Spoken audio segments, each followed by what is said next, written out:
तो चलिए अब हम सभी लोग देखते हैं अभिवृद्धि एवं विकास के सिद्धांत। ये अभिवृद्धि, अभी हम लोगों ने देखा क्या अभिवृद्धि और विकास में अंतर। अब हम लोग देखेंगे इससे संबंधित जो सिद्धांत बनाए गए हैं उन सारे सिद्धांतों जो अलग अलग सिद्धांत दिए गए। तो उसी क्रम में एक एक लोगों का नाम हम आगे करते चलेंगे। बहुत सारे सिद्धांत इसमें आए, उसमें भी हम लोग चर्चा करेंगे। तो गैरिसन तथा अन्य के अनुसार जब बालक विकास की एक अवस्था से दूसरी अवस्था में प्रवेश करता है तब उसमें कुछ परिवर्तन दिखते हैं। जब भी वह एक अवस्था से, जैसे शैशवावस्था से बाल्यावस्था या बाल्यावस्था से किशोरावस्था, इस तरीके से जब भी वह क्या होता है परिवर्तन, अगर वह एक ही जैसा रहता तो फिर उसको अलग करने की कोई जरूरत ना पड़ती, उसकी अवस्था को बदलने की जरूरत ना पड़ती। तो यहां पर ध्यान देना, जब एक अवस्था से दूसरी अवस्था में बच्चा प्रवेश करता है तब उसमें कुछ परिवर्तन दिखाई देते हैं। अध्ययनों ने सिद्ध कर दिया कि यह परिवर्तन जो हैं सब यही परिवर्तन निश्चित सिद्धांत के अनुसार होते हैं। तमाम अध्ययन किया गया, बहुत सारा उस पर रिसर्च किया गया, तब जाके पता चला कि जब बच्चा एक स्टेज से दूसरे स्टेज में जाता है तो उसके अंदर कुछ परिवर्तन होता है, और जो वह परिवर्तन हो रहा है उनमें एक निश्चित सिद्धांत होता है, निश्चित सिद्धांत के अनुसार परिवर्तन होता है। इन्हीं को हम लोग बाल विकास के सिद्धांत कहते हैं। इसी को हम लोग क्या कहेंगे, बाल विकास के सिद्धांत। ठीक है, तो क्या मिला यहां से, गैरिसन तथा अन्य के अनुसार जब बालक विकास की एक अवस्था से दूसरी अवस्था में प्रवेश करता है तब उसमें कुछ परिवर्तन दिखाई देते हैं।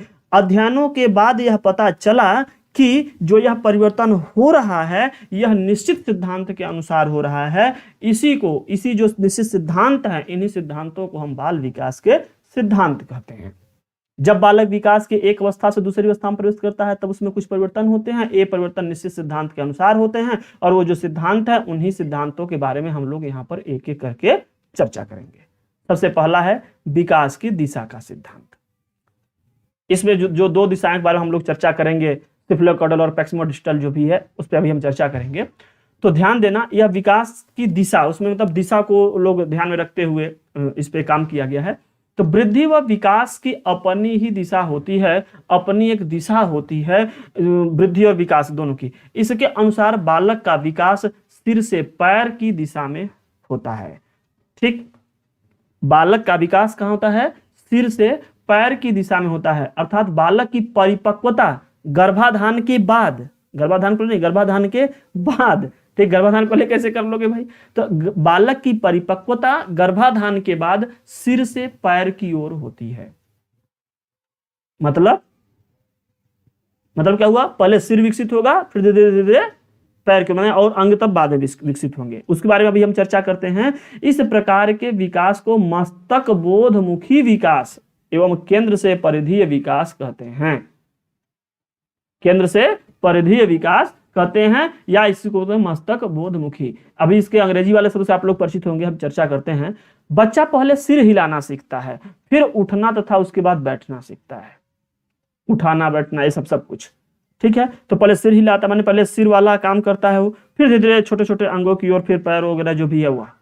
तो मतलब हाथ पैर तब बाद में हिलाता है, तो पहले सिर हिलाता है, माने सिर वाला काम पहले करता है, हाँ नहीं करता है, फिर धीरे धीरे हाथ पैर मारते मारते फिर मतलब हाथ तब पैर आता है। तो इसलिए इसको कह दिया गया है सिर से पैर की दिशा में।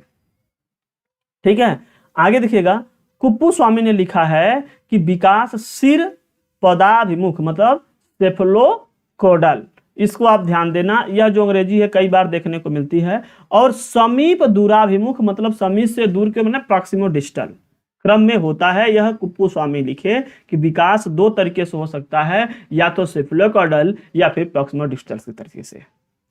ये जो सेफलोकॉडल है इसमें क्या होता है, इसमें विकास सिर से पैर की ओर होता है। इसमें जो सेफलोकॉडल होता है इसमें विकास सिर से पैर की ओर होता है, और जो प्रॉक्सिमोडिस्टल होता है इसमें बालक का विकास केंद्र से प्रारंभ होकर के परिधि की ओर होता है।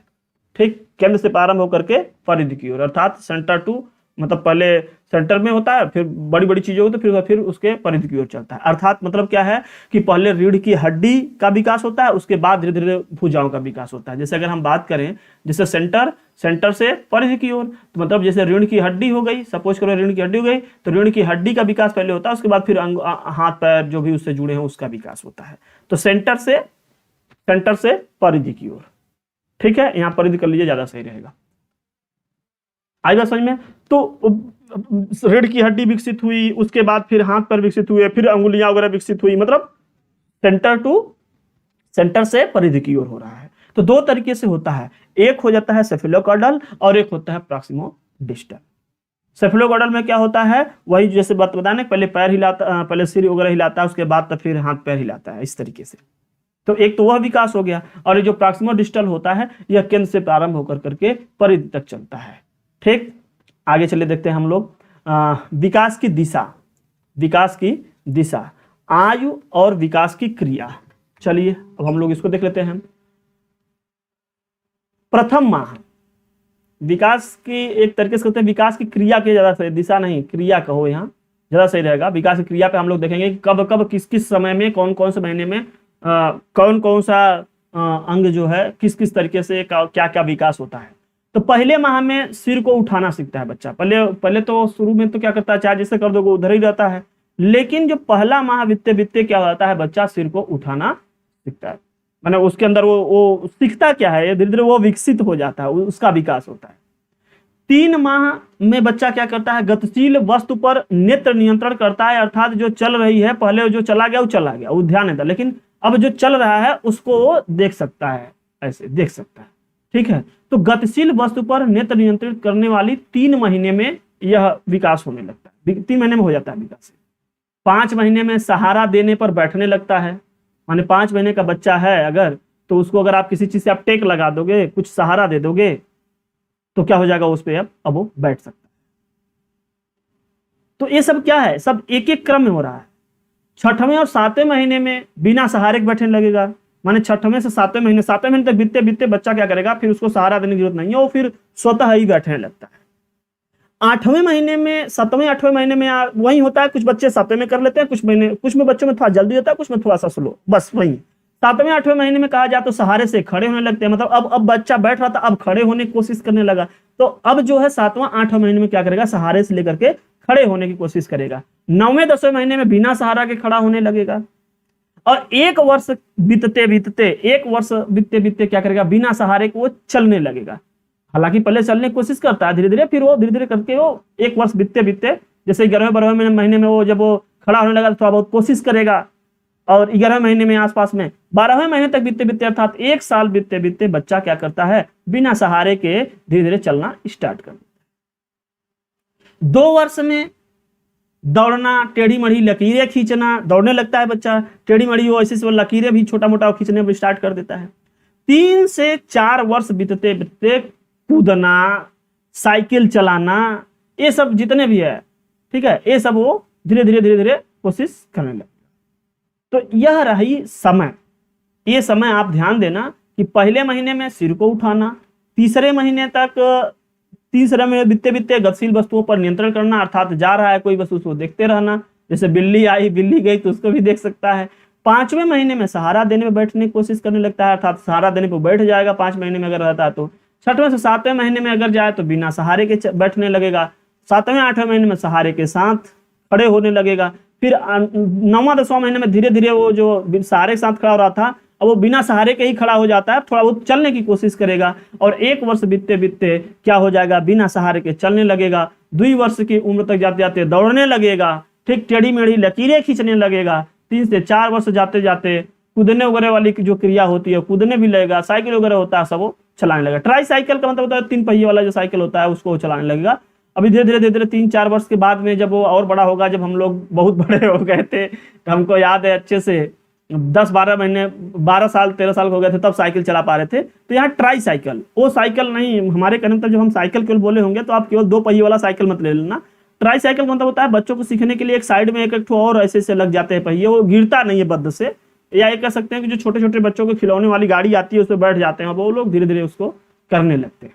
ठीक, अब फिर और बड़े होंगे, अब भाई अब कितने साल में, हम लोग तो 6 दूनी 12 साल, करीब 10-11-12 साल के हुए थे तब धीरे धीरे हम लोग साइकिल चलाना सीख पाए थे, इसके पहले तो नहीं। तो वो साइकिल जो 2 पहिए वाला साइकिल होता है, ये 3 पहिए वाला बच्चों वाला साइकिल मैं नहीं बता रहा हूँ, ध्यान देना, ठीक है। तो ये ट्राई साइकिल का मतलब बच्चे वाला, तो वो 3 से 4 साल में वो धीरे धीरे फिर वो करने लगता है।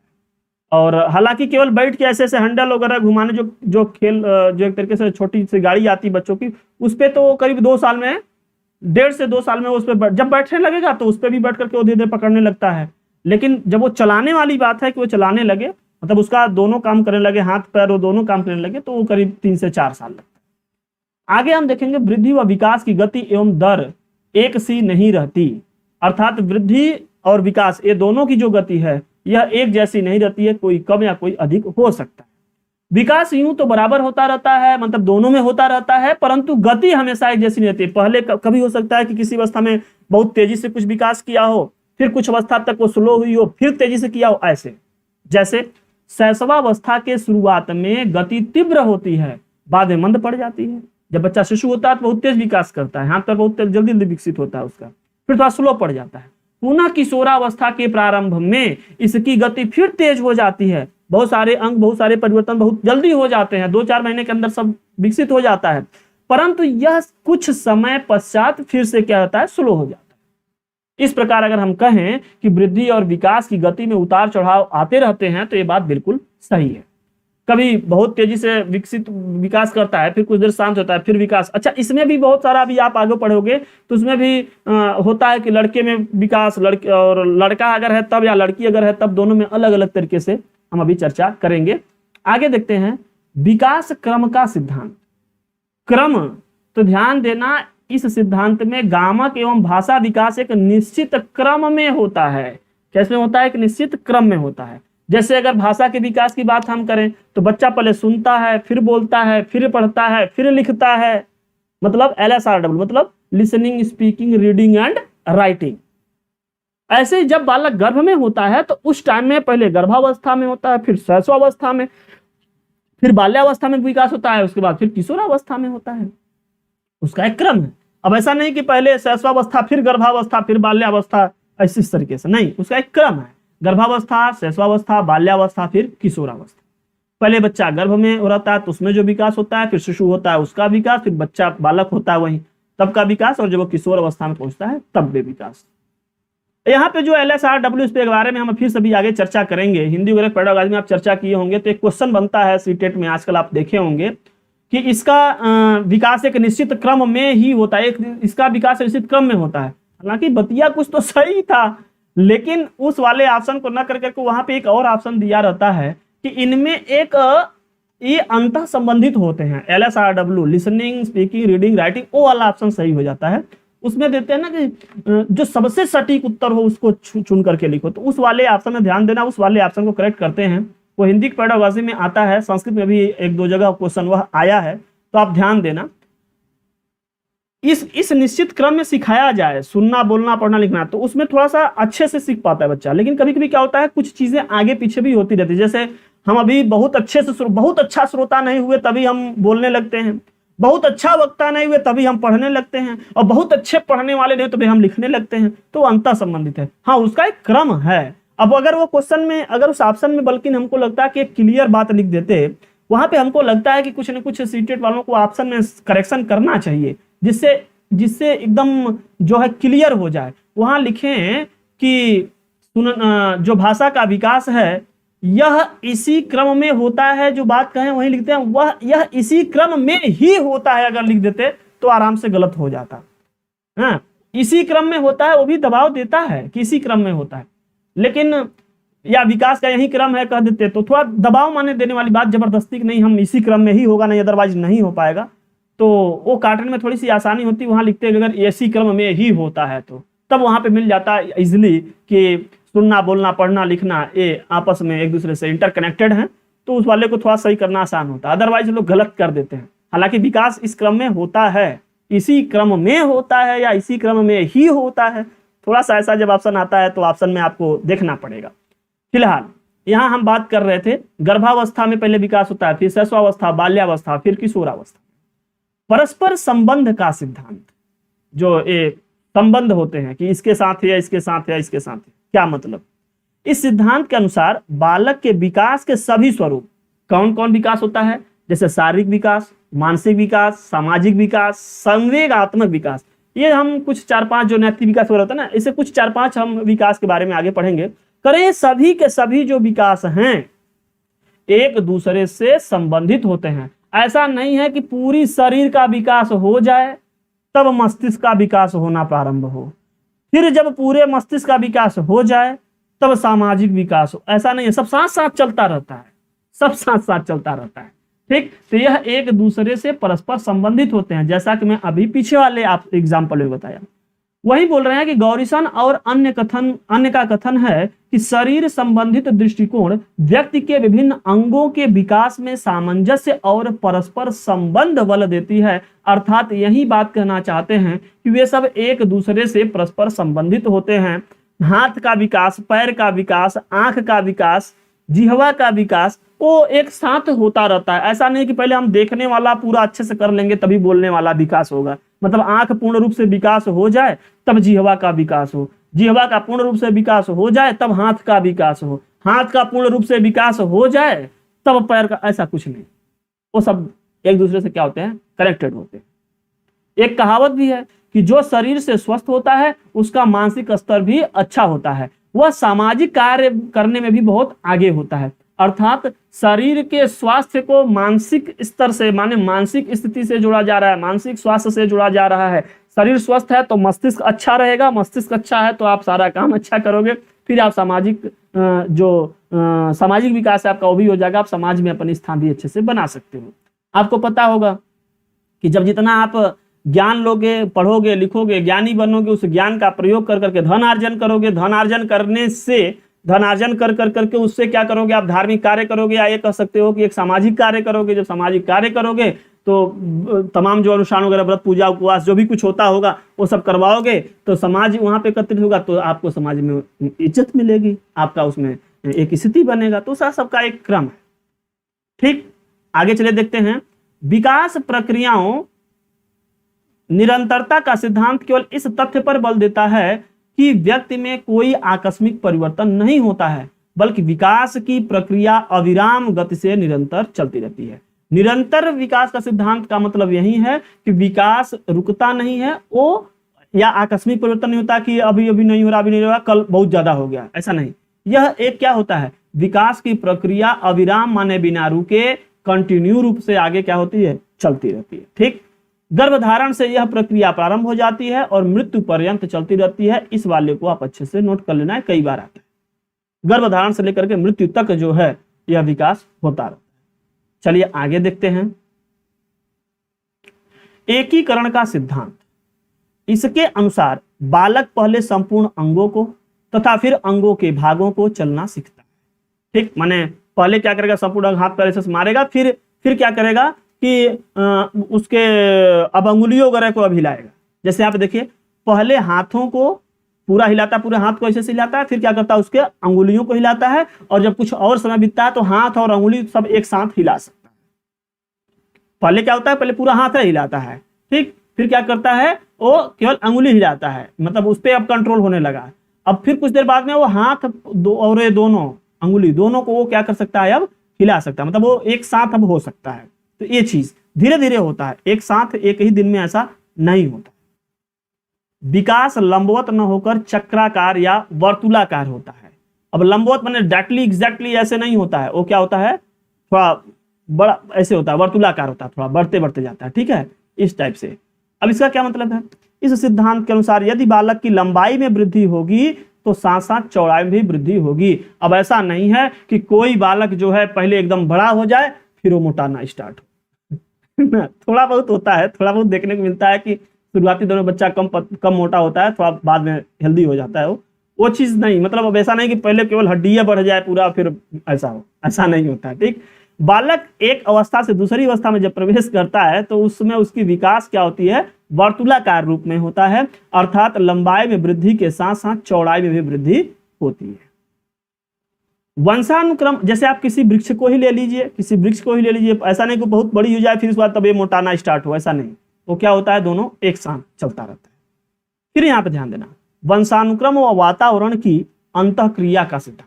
बालक की वृद्धि व विकास में इन दोनों का समान महत्व है। किसका किसका, वातावरण और जो उसका वंशानुक्रम है, ठीक, जीन वगैरह है, उसका। कह रहे हैं कि बालक की वृद्धि व विकास में इन दोनों का महत्व है, समान महत्व है।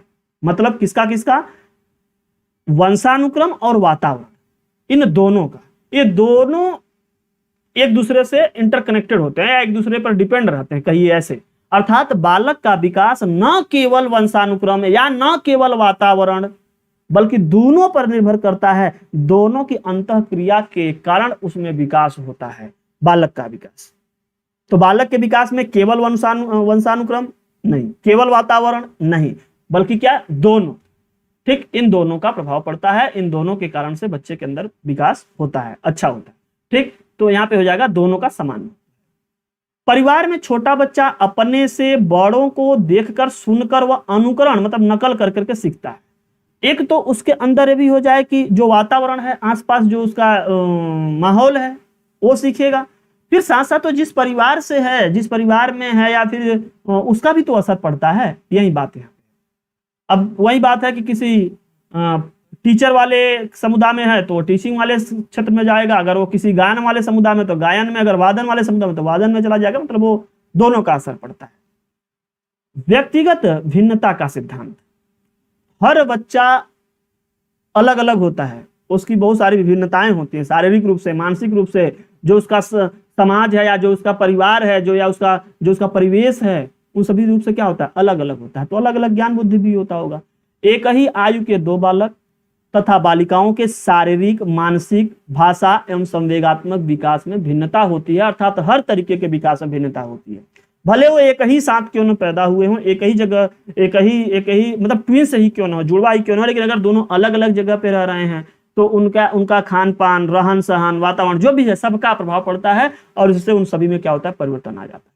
जैसे बालक का विकास किसी अवस्था में बालिका से अधिक हो जाता है और किसी अवस्था में बालिका का विकास बालक से अधिक हो जाता है। अभी हम आगे बात करेंगे कि किस अवस्था में बालक तेज विकास किया, बालिका कम विकास की है, लेकिन एक निश्चित समय के बाद बालिका तेज विकास कर गई, बालक स्लो विकास किया है, ऐसा आपको दिखाई देगा। और एक एग्जाम्पल ये भी आप ले सकते हैं कि जुड़वा भाई बहन या भाई भाई हो या जुड़वा बहन बहन हो, इनके भी शारीरिक, संवेगात्मक, सामाजिक, ये सब विभिन्नताएं उनमें देखने को मिलता है। उनका भी विकास एक जैसा नहीं होता है, वो सब यही है भिन्नता, व्यक्तिगत भिन्नता, माने हर व्यक्ति अलग अलग है। वही बात है, गुरु जी कहते हैं कि जब हम जब पूरे पृथ्वी पर दो व्यक्ति की जो अंगूठे की रेखाएं हैं, जो हाथ की एक रेखा जब समान नहीं हो सकती तो और पूरी चीजों हम कैसे समान करने लगेंगे। ठीक है, वो बार बार यही बोलते हैं, तुलना नहीं करवाना चाहिए। अगर आपको शांतिपूर्ण तरीके से, कुशल तरीके से, सुखी पूर्वक जीवन जीना है तो किसी से आप तुलना न करवाइए। तुलना करवाएंगे परेशान रहेंगे, वहीं सोचेंगे वहीं परेशान रहेंगे। आगे देखते हैं, समान प्रतिमान का सिद्धांत। समान प्रतिमान का क्या मतलब यहाँ पे अब निकल गया है आपको। यह सिद्धांत जो है सभी प्राणियों का विकास, इस सिद्धांत के अनुसार सभी प्राणियों का जो विकास है, कौन कौन विकास उसमें आता है, ध्यान देना, शारीरिक विकास, मानसिक विकास, भाषा वाला विकास, संवेगात्मक विकास, यह समान रूप से होता है सभी प्राणियों में। सभी प्राणियों में का मतलब है कि अगर जैसे मान लीजिए कि छोटे से बड़े की ओर तो हाथ पैर डेवलप जैसे जिस तरीके से होता है वैसे ही होता है, मस्तिष्क, हाथ पैर, खाने पीने वाली या बोलने वाली। अगर मान लीजिए आदमी ही है, आदमी में लड़का और लड़की हैं, तो उन दोनों में भी समान तरीके से होता है कि वो धीरे धीरे बढ़ेंगे और बढ़ते चलेंगे, धीरे धीरे वो बबलाना सीखेंगे, बोलना सीखेंगे, सुनना सीखेंगे, बोलना सीखेंगे, वो सब धीरे धीरे होता है। तो समान प्रतिमान, बहुत ज्यादा मजा इसमें नहीं आया, लेकिन है वही कि समान रूप से होता है। हाँ, थोड़ा कम या थोड़ा अधिक हो सकता है, किसी में जल्दी होगा, किसी में स्लो होगा, ये हो सकता है। सामान्य से विशिष्ट क्रियाओं का सिद्धांत, देखो ये भी एक सिद्धांत है, सामान्य से विशिष्ट क्रिया वाली। पहले सामान्य चीजें होती है, फिर स्पेशल वाली होती है। पहले बच्चा सामान्य क्रिया करता है और बाद में चलकर कुछ विशिष्ट क्रियाएं करेगा। जैसे क्या होता है अगर हम बात करें तो बालक सर्वप्रथम उत्तेजना का अनुभव करता है, बाद में संवेगों को प्रदर्शित करता है। बालक का बचपन में रोने का तरीका अलग होता है, जब थोड़ा वो बड़ा होता है तो रोने का तरीका अलग होता है, थोड़ा और बड़ा होता है तो मन ही मन रोया करता है। और कह सकते हैं मतलब कि जब वो छोटा था तो वो अलग तरीके से, थोड़ा बड़ा हुआ तो अलग, और बड़ा हो गया तो अलग तरीके से। ठीक इसी तरीके से भाषा में भी विकास छोटे में कुछ अलग तरीके से, बड़े होने पे धीरे धीरे वो अलग तरीके, विशेष तरीके से होता है। जैसे छोटे कंडीशन में देखें तो सामान्य शब्द में किसी भी पक्षी को देखता है तो सबको चिड़िया कह देता है। लेकिन जब वो धीरे धीरे बढ़ने लगता है तब वो अब चिड़ियों का भी एग्जाम्पल बताएगा कि नहीं ये गौरैया है, ये तोता है, ये कौआ है, ये मैना है, ये कबूतर है, अब वो बताने लगेगा।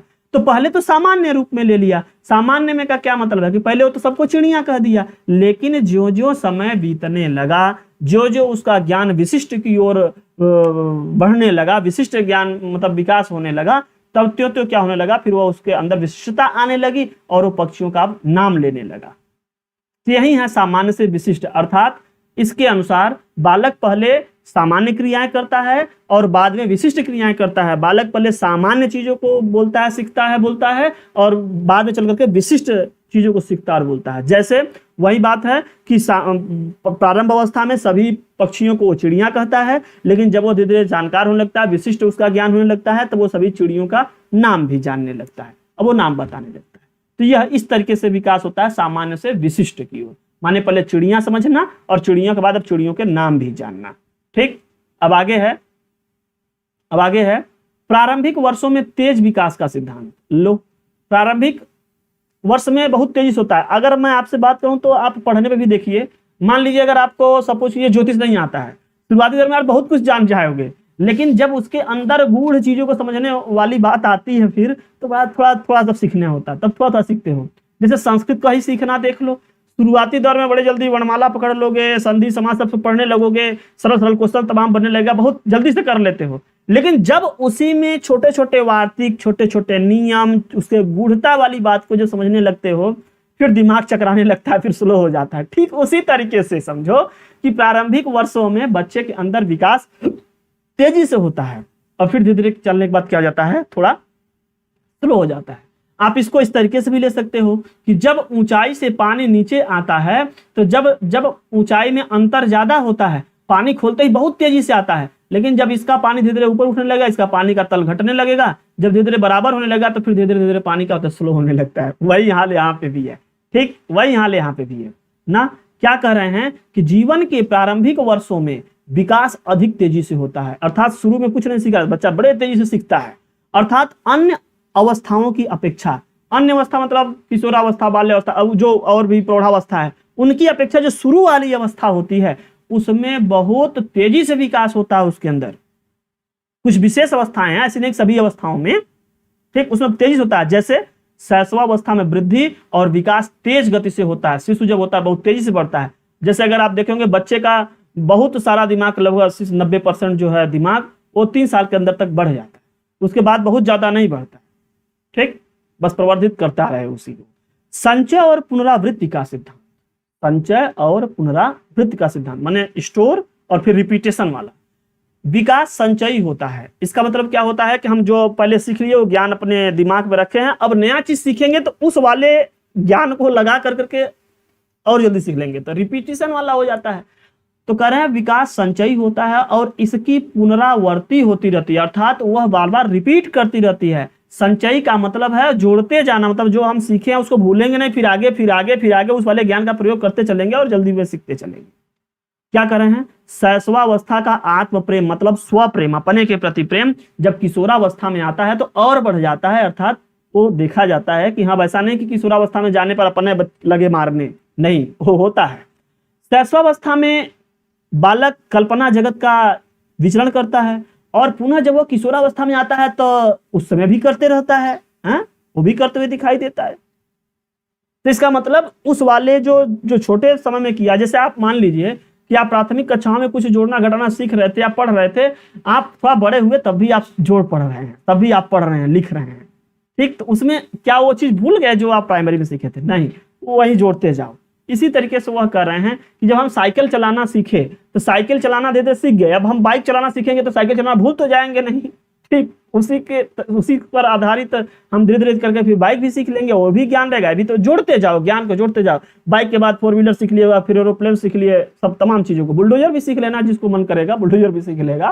ठीक है, ये देखते हैं बालक का बोला गया पहला शब्द और रखा गया पहला कदम पूर्व के निरंतर विकास कार्यों के संचयी प्रगति है। अर्थात क्या मतलब है कि जब बच्चा पहली बार जब पैर रखा तब धीरे धीरे वो आगे जाएगा। ऐसा नहीं है कि पहली बार पैर रख करके थोड़ा बहुत चल रहा था उसके बाद फिर भूल गया चलना, फिर उसके बाद फिर शुरू से उसको चलना सीखेगा ना, धीरे धीरे वो सीखेगा, पैर चलेगा, फिर धीरे धीरे। जैसे वही चीज सपोज कीजिए कि जब आप बचपन में पहली अवस्था में जब आप पैर रख करके धीरे धीरे चलने सीखे होंगे, जब वहीं आपको चलाया जाता होगा, मान लिया कहीं उबड़ खाबड़ रास्ते में, कंकरीय पथरीले रास्ते, देखिए आप वहां भी आप बचा बचा के चलते हैं, वहीं जैसा आप बचपन में बचा बचा के पैर रखते थे उसी तरीके से आप वहां भी रखोगे। सपोज करो वहां भी आगे चलते हैं थोड़ा और आगे, कहीं कुछ और कांटा कटीला रास्ता हो, वहां पे भी अगर आप देखिए वही काम करते हो, या कहीं आपका स्मूथ सरफेस हो तो वहां भी आप बचा बचा के रखते हो, वही अनुभव काम देता है जो बहुत पहले आपने प्रारंभिक अवस्था में सीखे थे। तो धीरे धीरे उसी को सीखते सीखते जाते हैं। सपोज कीजिए कि अगर आप कीचड़ में फिसल गए होंगे या कीचड़ में चलना धीरे धीरे सीख गए होंगे, तो जो अनुभव यहाँ से सीखे हैं, कभी अगर मान लीजिए कहीं रोड पर या कहीं सरफेस पर मोबिल या आयल या कोई भी तेल गिरा है, तो वहां आप जब चलते हैं तो उस वाले अनुभव का प्रयोग करते हैं, उसको भूल नहीं जाते हैं कि हाँ अरे हम कीचड़ में तो चले थे लेकिन मोबिल में तो कभी नहीं चले, अब मोबिल वाला का 2 बार प्रैक्टिस कर लें, तब ऐसा नहीं बात है, वो सब उसी अनुभव को धीरे धीरे जोड़ता जाता है। विकास की भविष्यवाणी का सिद्धांत, अभी कौन सिद्धांत है? विकास की भविष्यवाणी। बहुत सारे जगह बताए थे ना, बहुत सारे सिद्धांत है, मजेदार है, सबको एक एक को हम समझाते चलेंगे। अगर आप लोग साथ में जुड़े रहे, एक एक को आप समझते चलोगे, कोई दिक्कत नहीं आएगा आपको समझने में। बस आप लोग नियमित पढ़िए, सुनिए, 2 बार उसको अच्छे से सुन लेंगे, पढ़ लेंगे, याद रहेगा। बस आपको यही याद रखना पड़ेगा कौन कौन सिद्धांत हैं, बस सिद्धांत का नाम लेते ही आप उसके बारे में बता दोगे कि हाँ इसमें यह होता है। तो विकास की भविष्यवाणी का सिद्धांत, इस सिद्धांत के अनुसार जिस प्रकार बालक का विकास होता है उसे देखकर हम उसके भविष्य के बारे में बता सकते हैं, अर्थात उसके बारे में हम भविष्यवाणी कर सकते हैं। जो बच्चा जिस तरीके से वो सीख रहा होता है, जो भी कुछ उसके अंदर विकास हो रहा है, अब हम देख रहे हैं कि वो धीरे धीरे अब वही बात है कि दौड़ने वगैरह की या चलने की कोशिश करा, धीरे धीरे आगे बढ़िया धावक बन सकता है। अगर वो शुरुआती दौर में बहुत बढ़िया पेन लेकर के खूब अच्छे ड्राइंग बना रहा है, अगर बनाता रहेगा तो बहुत अच्छा आर्टिस्ट बन सकता है। शुरुआती दौर में धीरे धीरे अगर वो सरगम का अगर प्रैक्टिस कर रहा है तो धीरे धीरे आगे आगे चलते चलते क्या करेगा, बहुत अच्छा जानकार हो जाएगा, सरगम भी गाने लगेगा, है कि नहीं, बहुत अच्छा गायन करने लगेगा। फिर तो बालक के विकास को देखकर हम कह सकते हैं कि यह बच्चा बड़ा होकर क्या बनेगा, या आगे भविष्य में कौन सा व्यवसाय चुनेगा जिसमें उसकी रुचि होगी, जिसको अच्छे से कर सकता है उसको करना चाहेगा। जैसे हम लोग देखिए, हम लोग क्या कर रहे हैं, टीचिंग वाला काम कर रहे हैं, इसी में से कोई अगर गायन कर रहा होगा तो गायन वाले काम करेगा। ध्यान देना, गाते गाते गला और बनाते बनाते कला, दोनों बहुत अच्छा हो जाता है। तो जब भी कोई आप काम करेंगे, करते रहते हैं, तो धीरे धीरे उसमें आपका विकास बहुत एक अच्छे लेवल का हो जाता है। आप बहुत अच्छे से उसमें आपका विकास होता है। फिर आपको देख करके कोई यह तर्क लगा सकता है जरूर कि हाँ आप आगे किस क्षेत्र में काम करना चाहोगे, इसमें आप करोगे तो अच्छे सफल रहोगे। होता है, सभी लोग ध्यान दिए होंगे, आप लोग भी देखे होंगे बहुत सारा बच्चा, अगर बच्चा बड़ा अच्छे से वो लेखन कार्य कर रहा होगा तो आप लोग कह सकते हैं कि बेटा तुम बहुत अच्छे से लिख रहे हो, तुम आगे भी लिखोगे, बहुत अच्छा लिखोगे, डेली लिखा करो। कोई कविता लिख रहा है तो तब भी आप कहोगे कि बेटा जो है तुम कविता बड़ा अच्छा लिख रहे हो, आगे बहुत अच्छे कवि बन जाओगे, लिखते रहना, बस यही ना बोलते हो। तो वो सारी चीजें देख करके ऐसे ही बता दिया जाता है, तो ऐसे भविष्यवाणी कर दी जाती है या किया जा सकता है। कभी कभी कुछ लोग ऐसे भी हुए हैं जो जिंदगी भर किए कुछ और रहते हैं, लास्ट टाइम में करने कुछ और लगते हैं, वो भी होता है। वो तो उनका कौशल है, कौशल विकास वाली बात आ जाती है। आगे देखते हैं, विकास की परिपक्वता तथा सीखने की उपज है। विकास परिपक्वता तथा सीखने की उपज, ऐसा विकास नहीं, विकास परिपक्वता तथा सीखने की उपज है। मतलब इसका क्या है, जन्म के बाद बालक के विकास में प्रशिक्षण तथा परिपक्वता दोनों ही महत्वपूर्ण होते हैं। क्या क्या, प्रशिक्षण और परिपक्वता, क्या उसको सिखाया जा रहा है और वो किस लेवल का ज्ञान उसके अंदर अच्छे से स्टोर, दोनों महत्वपूर्ण है। अब बच्चा अगर वो कला बनाने सीखता है और आप उसको जबरदस्ती कहोगे कि तुम जो है बैट बल्ला चलाओ, तो उतना अच्छा नहीं कर पाएगा। वो उसके अंदर उसका हाथ पैर छोटा है, उसका अंगुलियां परिपक्व है, उसमें करने में वो कर ले रहा है, वो नहीं दौड़ पाता है फील्ड पे, तो जबरदस्ती तो कर नहीं पाएगा। तो बालक का विकास इन दोनों की अंतःक्रिया पर निर्भर करता है। किस पर, प्रशिक्षण और परिपक्वता। किस बात का उसको प्रशिक्षण दिया जा रहा है और कौन सी बात में वो करने में सक्षम है, क्या वो कर सकता है। विकास सांस्कृतिक परिवर्तनों से प्रभावित होता है। लो भाई, कैसी संस्कृति है उससे भी वह प्रभावित होता है। बालक का विकास संस्कृति के परिवर्तन के अनुसार, संस्कृत नहीं संस्कृति, जो रहन सहन संस्कृति होती है, भारत में 2 ही चीज बहुत बेस्ट है, एक संस्कृत और एक संस्कृति, ठीक, ध्यान देना है। तो बालक का विकास संस्कृति के परिवर्तन के अनुसार प्रभावित होता है। संस्कृत के अनुरूप ही व्यक्ति का विकास होता है। संस्कृत की उन्नति बालक के विकास में उसके मात्रात्मक गुणों का विकास करती है। अब मात्रात्मक गुणों का विकास कर मतलब जिस जिस क्षेत्र में रहेगा, जैसा वहां पे लोग करते रहेंगे, वैसा उसके अंदर विकास हो जाएगा। यह है संस्कृति, मतलब वही जो होता ना परिवेश संस्कृति, जैसे हमारी भारतवर्ष की जो संस्कृति है, रहने उठने चलने, हमारे पश्चिमी सभ्यता से बिल्कुल अलग है। ठीक है, तो वो वाली, जैसे हमारे यहाँ वाले लोग हैं कि जीवों पर दया करें तो दया करते हैं। ऐसा नहीं कि चाइना उधर कुछ भी मिलेगा कचर पचर करके खा जाए, ऐसा कुछ नहीं, दया करते हैं। और दया करते करते उसके साथ जीने भी लगते हैं। जैसे आजकल बहुत सारे लोग हैं, अभी अपने ही क्लास में बहुत सारे लोग होंगे जो कुत्तों को लेकर सोने लगते हैं। अरे भाई, जीवों पर दया कीजिए, जीवों के साथ जिंदगी ना जीने की कोशिश करने लगिए, जीवों पर दया कीजिए, उसको मारिए मत। उसका जो भी है वो खाने खिलाने वाला जो भी कुछ आपसे हो सकता है उसको दीजिए, उसको सुरक्षा वाला कार्य कर दीजिए।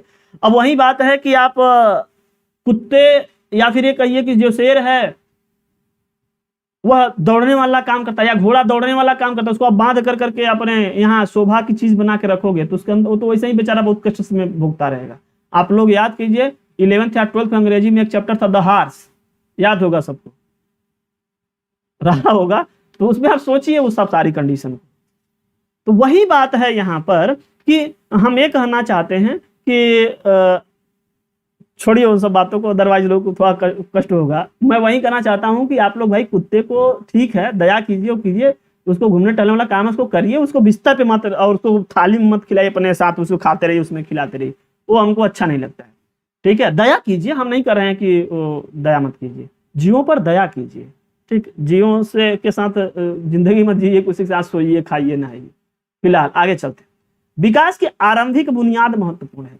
विकास की जो प्रारंभिक बुनियाद है, आरंभिक जो शुरुआती में जो चीजें होती है वो बहुत महत्वपूर्ण। विकास की आरंभिक नींव अत्यंत महत्वपूर्ण होती है। व्यक्ति की अभिवृत्ति, आदतें और व्यवहार का जो प्रारूप प्रारंभिक वर्षों में विकसित होता है, वहीं आगे आने वाले वर्षों में व्यक्ति के जीवन में समायोजन को निश्चित करता है। वो शुरुआती दौर में जिस तरीके से वो सीख रहा होगा, जिस क्षेत्र में उसका रुझान होगा, उसी तरीके से वह व्यवहार करेगा और उसी पर मतलब उसमें बदलना बड़ा कठिन हो जाएगा। अगर शुरू में वह सत्गुणों से संपन्न है, वो मांस मदिरा से दूर रहना चाहता है, उसको एकदम, अब हमारे घर में तो बच्चा मदिरा नहीं पिएगा, लेकिन बहुत सारे लोग होते हैं जो क्या करते हैं कि बहुत कचड़ी कचड़ी चीजों को खाने लगते हैं पकड़ कर करके। वो सब चीजों से अगर वह दूर है तो वह अंत तक दूर रहेगा। ठीक, वो क्या करेगा, वो अंत तक दूर रहेगा, वो फिर उधर जाएगा नहीं। वो फिर सतरज तम, ये 3 जो गुण है ना, सतगुण रजगुण तमोगुण, तो अगर सतगुण भी है तो वह बच्चा भगवान में श्रद्धा रहेगी, वो आध्यात्मिक की ओर चलता रहेगा, वो जन कल्याणकारी कार्य को करेगा, वो आगे चल। आगे हम सभी लोग देखते हैं विकास की अवस्थाएं। ठीक, अभी हम लोग देखिए क्या विकास के सिद्धांत आप लोग देख लिए। अब चलिए हम लोग देखेंगे विकास की अवस्थाएं। अब देखो यहाँ पर अलग अलग लोगों के साथ में अलग अलग है और इन सभी के बारे में हम लोग आगे चर्चा करेंगे। देखो कोल के अनुसार अलग है, ठीक, इनके अनुसार अलग है, सबके अनुसार जो है अलग अलग है, तो सभी के अनुसार अलग अलग है। तो हम यहाँ पर एक आपको दे रहे हैं, फिर आगे हम लोग समझेंगे। कई बार प्रश्न जो है बनते हैं। विकास की अवस्थाएं, विकास की सामान्यतः 5 अवस्थाएं होती हैं: गर्भाधान अवस्था, शैशवावस्था, बाल्यावस्था, किशोरावस्था और प्रौढ़ावस्था। यही इसका समय जो है निर्धारित किया गया है। कहीं कहीं जो है किसी में 2-2 पार्ट्स कर दिया गया है, जैसे बाल्यावस्था में पूर्व बाल्यावस्था, उत्तर बाल्या, इस तरीके से कर दिया गया है। मूल रूप से यह है। तो गर्भाधान अवस्था, गर्भाधान से लेकर के जन्म तक के समय को गर्भाधान अवस्था कहा जाता है। माने जब गर्भाधान हुआ होता है तब से लेकर के जन्म तक, मतलब जब तक बच्चा पेट में रहता है माता के, तब तक क्या रहता है, गर्भाधान अवस्था। जब बच्चा पैदा होता है, शिशु होता है, तो जन्म से लेकर के 6 वर्ष तक के समय को शैशवावस्था कहते हैं। 6 वर्ष से लेकर के 12 वर्ष तक के समय को बाल्यावस्था कहेंगे। किशोरावस्था 12 से 18 वर्ष तक और प्रौढ़ की अवस्था 18 वर्ष के बाद की। ध्यान दीजिएगा, इसी में थोड़ा सा 19, 20, 21, 2 साल का ऊपर नीचे कर करके बहुत सारे लोग अपने अपने अनुसार दिए हैं। तो ये कभी कभी क्वेश्चन पूछ देता है कि इनके अनुसार कितना है, कभी कभी नहीं देता है कि किसके अनुसार। तो आप ये ध्यान दीजिएगा कि वो ऑप्शन में क्या सही लग रहा है, उसी के अनुसार आपका वहां बुद्धि विवेक काम करेगा। ठीक, कि शैशवावस्था यहाँ लिख दिया हम, जन्म से 6 वर्ष, अभी आप आगे पढ़ोगे 1 से 3 वर्ष, कहीं पढ़ोगे 0 से 2 वर्ष या 0 से 3 वर्ष। तो आप थोड़ा सा उसको समझिएगा, अपने बुद्धि से जैसा ऑप्शन देगा उससे कर लीजिएगा। अब यहाँ पे आए रॉस क्या बोले कि शैशवावस्था को आप 1 से 3 वर्ष तक मानिए। फिर जो बाल्यावस्था वाला समय था, जो आप ऐसे देखिए 0 से लेकर करके यहां तक आओ 12 वर्ष तक अगर हम बात करें तो 0 से 6 वर्ष तक हम शैशवावस्था इसके पहले माने थे, और 6 से लेकर करके 12 तक हम माने थे बाल्यावस्था। अब ये क्या कर रहे हैं कि इस जो बाल्यावस्था वाला पीरियड थोड़ा सा इसको डिस्टर्ब करना चाहते हैं। ठीक, क्या करना चाहते हैं? डिस्टर्ब करना चाहते हैं। तो कर रहे हैं कि 0 से लेकर 1 से लिए, उससे भी 0 नहीं लिखे, 1 से लेकर करके कहे 3 तक, 1 से 3 तक, हालांकि 0 होता तो ज्यादा से रहता, अब 1 से 0 से 1 वाले को कुछ और करना चाहते होंगे, वो अलग बात है। फिलहाल उसके बारे में लोग कुछ नहीं बोले। शैशवावस्था इन्होंने माना 1 से 3 तक, और 3 से लेकर के 6 तक यहाँ जो बाल्यावस्था था ना, तो बालक इसमें था बाल्यावस्था, तो इसमें जो है कुछ समय 3 साल इन्होंने कर दिया पूर्व बाल्यावस्था, बालक से पहले पूर्व बाल्यावस्था। ठीक, और ये 6 से लेकर के 12 तक कह दिए यह उत्तर बाल्यावस्था, मतलब ये 6 वर्ष वाली आयु को ये बालक समझ रहे हैं। तो 6 वर्ष के पहले वाला 3 साल पहले पूर्व बाल्यावस्था, इसके बाद वाला उत्तर बाल्यावस्था, रास ऐसा माने हैं। उसके बाद किशोरावस्था 12 से 18 वर्ष, रास के अनुसार थोड़ा सा इसमें देख लेना ध्यान से, कभी कभी आ जाता है कि रास के अनुसार ये पूर्व बाल्यावस्था वाली कंडीशन, तो 3 से 6 वर्ष और 6 से 12 उत्तर बाल्यावस्था को 2 पार्ट्स में डिवाइड करते हैं, इसलिए थोड़ा सा पूछा जाता है। आगे चलते रहते हैं जॉन्स के अनुसार। जॉन्स क्या करते हैं? शैशवावस्था को जन्म से 6, इनका ठीक है, पहले वाला रख लिए, लेकिन बाल्यावस्था में ये 7 से 12 किए, तो क्या 6 से 7 वाला क्या होगा? एक तरीके से उसको आप किसी में काउंट नहीं किए हो, 7 से 12 वाले को उन्होंने बाल्यावस्था माना। देखो यही होता है ज्ञान। तो किशोरावस्था को इन्होंने 12 के बाद 13 छोड़ दिया, बीच वाले को नहीं कुछ बोल रहे हैं, 13 से 18 को बोल दिए किशोरावस्था, इसके बाद क्या है? प्रौढ़ावस्था, जॉन्स के अनुसार। तो थोड़ी थोड़ी जो अंतर है, जो चीजें हैं, उसको आप दिमाग में रखिए, बहुत ज्यादा रट भी नहीं पाएंगे, हमको मालूम है। तो थोड़ा बहुत किसी किसी में अपना सोच लीजिएगा कि ये बहुत बड़े विद्वान आदमी थे तो ऐसा कर दिए, या ऐसा, अरे कब से कब तक, या लगभग यहाँ से यहाँ तक, यहाँ से यहाँ तक ऐसा होता है। शैले क्या कहते हैं कि इन्होंने 3 ही बात में बांट दिया।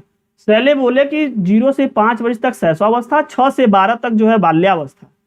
ठीक, 6 से 12 वर्ष तक तो बाल्यावस्था, और किशोरावस्था 13 से 18 वर्ष।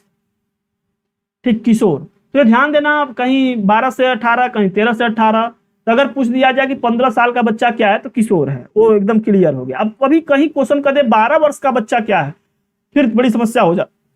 12 वर्ष का बाल्यावस्था में ही ले लेना, 13 दे देंगे तो फिर आप किशोरावस्था में ले लेना। देखो यहाँ भी 13, कहीं कहीं स्पष्ट लिख दिए हैं, अच्छा कहीं लिख दिए होंगे 12 से 18, तब समस्या हो जाएगी। 12 वर्ष का बच्चा बालक भी होता है, किशोर में भी। तो अब 12 वर्ष तक अगर हम ऐसे कहें तो बालक मान लो, ठीक है ना, 13 से 18 वाले में, क्योंकि बहुत सारे लोग 13 से 18 कहते हैं, तो 12 को हम छोड़ ही देंगे, जाने दो। कई लोग कह दिए छोड़ दो 12 को बाल्यावस्था में, तो हम भी छोड़ देंगे। अपने बुद्धि का प्रयोग करके वहां पे लगाना, वहां पे लड़ाई झगड़ा ना करना, नहीं अब यही होना चाहिए या वह हो। ये जो हरला कहीं, चलिए इनके अनुसार क्या हुआ भाई? इनके अनुसार, हरलाक के अनुसार, यह कई स्टेप में इन्होंने बांट दिया। गर्भावस्था, शैशवावस्था, फिर देखो ये बचपन वाली अवस्था, फिर बाल्यावस्था में पूर्व बाल्यावस्था और उत्तर बाल्यावस्था, फिर वयः अवस्था, तब पूर्व किशोरावस्था, फिर उत्तर किशोरावस्था, तब प्रौढ़ावस्था, मध्यावस्था और वृद्धावस्था। बहुत सारा इन्होंने डिवाइड किया, बड़ा मतलब एक छोटे छोटे चीजों को लेकर के आए। तो गर्भावस्था, गर्भ से जन्म तक, गर्भ में जब तक बच्चा है तब तक गर्भावस्था हरलाक के अनुसार। शैशवावस्था जन्म से 2 सप्ताह अर्थात 14 दिन कह सकते हैं। ठीक, 14 दिन तक के बच्चे को शैशवा, मतलब उन्होंने शिशु कहा। उसके बाद बचपन मान लिया, 14 दिन से 2 वर्ष तक इन्होंने बचपन बना दिया, माने 1 महीने बच्चे को भी बचपन में डाल दिए। ठीक, हमको लगता है कि जब से बच्चे के अंदर कुछ ज्ञान टिके, माने अगर हमको याद आए कि हम कहाँ तक याद है हमको, इससे छोटे रहे पर नहीं याद, वहां से बचपन लेते तो ठीक था। फिलहाल वो हमारे हिसाब से हो जाएगा, तो अब इनके अनुसार देख लेते हैं। ठीक, अब हम ऐसा भी तो स्थिति होगी जहां के बाद हम नीचे नहीं याद कर पाते होंगे, 2-3 साल 4 साल के आसपास की बातें याद होंगी, या 5 साल 4 साल से पुरानी यादें नहीं हैं कि उसके पहले क्या हुआ होगा, कैसे थे, या कितनी बार तबीयत खराब हुआ होगा, या कितनी बार चाटा पाए थे, ये सब सारी चीजें याद नहीं रहती। तो कुछ ऐसा उसके अनुसार भी कर देते। लेकिन फिर ये कई बात होती है कि कोई व्यक्ति होता है जो 5 साल से नीचे की याददाश्त नहीं रख पाता है, कोई ऐसा होता होगा जो 3 साल का था तब भी बात रखा होगा, भाई उस पर तो अध्ययन होना चाहिए, क्या है कैसे है। बचपन अवस्था 14 दिन से 2 वर्ष, अब वो पॉसिबल है वो अध्ययन कि बचपन के कंडीशन में कुछ भी रिकॉर्डिंग्स करके रख लिया जाए और लास्ट में देखा जाए। हालांकि वही व्यक्ति अगर देखता रहेगा तो उसको तो बचपनों याद रहेगा, फिर देखता ही रह गया तब। अदरवाइज आप देखोगे कि बहुत सारे बच्चे होते हैं अपने ही फोटो जो छोटे बच्चों का फोटो होता है, अपने ही फोटो को कुछ दिनों के बाद में भूल जाते हैं और कहते हैं बाबू मैंने अपना थोड़ा बड़े हो गया तो छोटे बच्चे तो कहें बाबू ठीक है, तो वो भी स्थिति आती है, तो वो अलग बात है। फिर कर रहे हैं पूर्व बाल्यावस्था, 3 वर्ष से लेकर के 6 वर्ष तक। उत्तर बाल्यावस्था को 12 से 14 वर्ष से उन्होंने बोल दिया। मैं बताया था ना कि जो बाल्यावस्था का समय था उसी में तनी से इधर तनी से उधर खिसका खिसका कर करके अपना समय इन्होंने बना लिया। वया संधि 12 से 14, ठीक, वया संधि अवस्था, ठीक, ट्रांसमिशन कर सकते हैं उसको, ट्रांजिशन स्टेज होता है, उसमें एक ऐसी अवस्था आती है। फिर पूर्व किशोरावस्था 13-14 साल से लेकर 17 साल तक, किशोरावस्था जस्ट पहले का। फिर 18 से 21 तक उत्तर किशोरावस्था, अर्थात 17 से 18 के बीच में वह किशोर है अभी। प्रौढ़ावस्था 21 से लेकर 40 साल तक प्रौढ़ है, अब आप सभी लोग प्रौढ़ हो गए हैं। मध्यावस्था 41 से लेकर के 60 साल तक, अब आप मध्य जिंदगी में हैं, कितने लोग तो इसी में चल दे रहे हैं, नारायण बोल दे रहे हैं। फिर 60 साल के बाद वाली वृद्धावस्था, बहुत सारे लोग मनौती मानते थे कि हम वृद्ध न हुए, तो उनका क्या हुआ कि बेचारे उसके समय से पहले ही क्या हुए, वो चल दिए।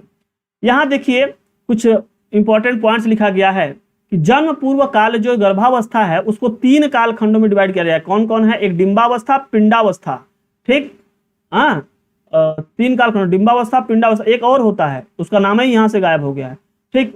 गर्भधारण से शिशु के जन्म की अवधि को प्रसव पूर्ण या जन्म पूर्व काल कहा सकता है, प्रसव पूर्ण कह सकते हैं, माने प्रसव नहीं हुआ, बच्चा नहीं पैदा हुआ है तब से, ठीक। तो वो समय वाली, तो वो समय होती है 40 सप्ताह या 280 दिन या 9 महीने 10 दिन, ऐसा कहा गया, ठीक है। तो फिलहाल वो तीनों, एक और नाम होता है, कुछ और होता है, उसका नाम देखिए याद नहीं आ रहा दिमाग पे, तो ये यहाँ पे एक लिखा ही नहीं गया है। चलिए फिलहाल आगे हम लोग देखते हैं। शैशवावस्था जो है कोल के अनुसार, ये जो पीछे भी क्वेश्चन बना था, इस पे भी क्वेश्चन बनता रहता है, जन्म से 2 वर्ष तक के बच्चे को कहा जाता है शैशवावस्था। जब कभी क्वेश्चन दे देते हैं वहां साफ साफ नहीं लिख रहते हैं किसके अनुसार, तो बड़ी समस्या होती है। और अगर ऑप्शन में जन्म से 2 वर्ष दिख जाए तो आप इसको ही ठीक कीजिएगा, फिर 0 से 6 वर्ष तक आप मत कीजिएगा, क्योंकि इसको तब वो करेक्ट मान लेंगे। माने शिशु, प्योर शिशु तो इसी में है ना। अगर हम बात करें 0 से 6 वर्ष तक, तो कुछ लोग तो इसी में जो है पूर्व बाल्यावस्था को भी ला दिए। तो अगर हम देखें तो जो प्योर तरीके से बात करें तो 0 से 2 वर्ष तक भाई जो है, जन्म से 2 वर्ष तक वो शिशु है। फिर आगे हम बात करेंगे प्रारंभिक बाल्यावस्था 2 से 5 वर्ष तक, जो बाल्यावस्था के बाद आना 6 वर्ष के पहले आप 2 से 5 कर दिए। मध्य बाल्यावस्था को 6 से 12 कर दिए, बालिकाओं के लिए 6 से 10 थोड़ा अलग कर दिए। पूर्व किशोरावस्था या फिर हम कह सकते हैं उत्तर बाल्यावस्था, बालक हेतु ये 13 से 14 साल, लेकिन लड़कियों के लिए 11 से 12 साल। प्रारंभिक किशोरावस्था बालक हेतु 15 से 16, बालिकाओं के लिए 13 से 14 साल।